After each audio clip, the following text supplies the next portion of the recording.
हर खबर पर होगी आपकी पकड़।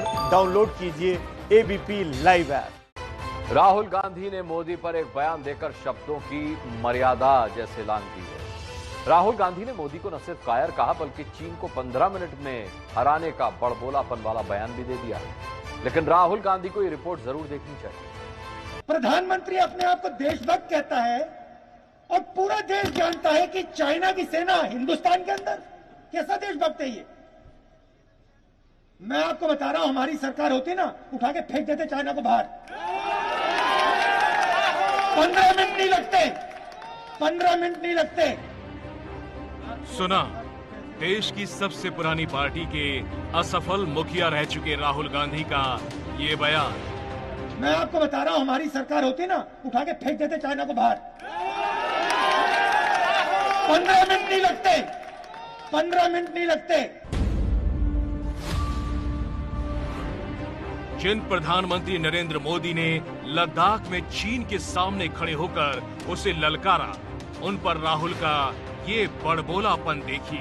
मैं आपको बता रहा हूं, हमारी सरकार होती ना, उठा के फेंक देते चाइना को बाहर। यदि कोई दुनिया की ताकत हमारे स्वाभिमान पर चोट पहुंचाने की कोशिश करेगी तो उसे किसी भी सूरत में हम बर्दाश्त नहीं करेंगे।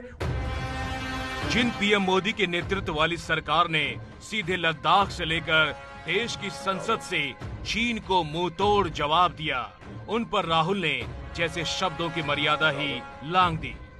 दुनिया में एक ही देश है, आज पूरी दुनिया में एक ही देश है जिसके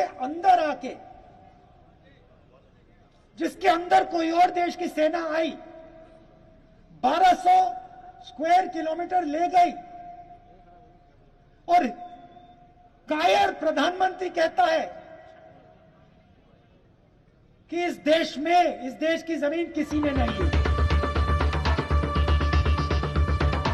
हरियाणा में ट्रैक्टर पर सवार होकर राहुल गांधी गए तो थे कृषि कानून पर किसानों की बात कहने, लेकिन कुरुक्षेत्र के मैदान में चीन से जंग को उछालकर राहुल ने 15 मिनट में ही अपनी फजीहत करा ली। जवाब भी बीजेपी से करारा आया। देखो भैया, एक बात इस पप्पू को बताओ कि मम्मी जी और मनमोहन जी की सरकार नहीं है। देखो क्या है, जिसकी अपर स्टोरी जो है वो थोड़ी खाली हो तो उसकी तो समस्या आएगी इस तरह की बातें बोलने की। उनको ये नहीं समझ में आ रहा है कि आपकी भाषा क्या है, आप किस तरह की मुद्दे हैं। यहाँ सवाल ये है कि राहुल गांधी 15 मिनट में चीन को 100 किलोमीटर पीछे फेंकने की बात कर रहे हैं। मैं आपको बता रहा हूं, हमारी सरकार होती ना, उठा के फेंक देते चाइना को बाहर। लेकिन अगर इतिहास की ओर देखा जाए तो चीन पर भूल नेहरू सरकार पर ही जाकर रुकती है। साल 1962 का चीन से युद्ध देश भूला नहीं है। तब दिल्ली की नेहरू सरकार लद्दाख में चीन की घुसपैठ को हल्के में लेती रही और जब चीन सिर पर आकर खड़ा हो गया तो नेहरू सरकार बोली कि हम चीन को बाहर फेंक देंगे। लेकिन तब तक वक्त निकल चुका था और बिना सरकार की तैयारी की वजह से ही हमें शिकस्त झेलनी पड़ी। विस्तारवाद का युग समाप्त हो चुका है, ये युग विकासवाद का है। लेकिन आज का हिंदुस्तान मोदी के नेतृत्व का नया भारत है। मोदी सरकार ने सीमा पर चीन की हर चाल से निपटने के लिए जमीन से लेकर आसमान तक शक्ति का चक्रव्यूह बिछा कर रखा।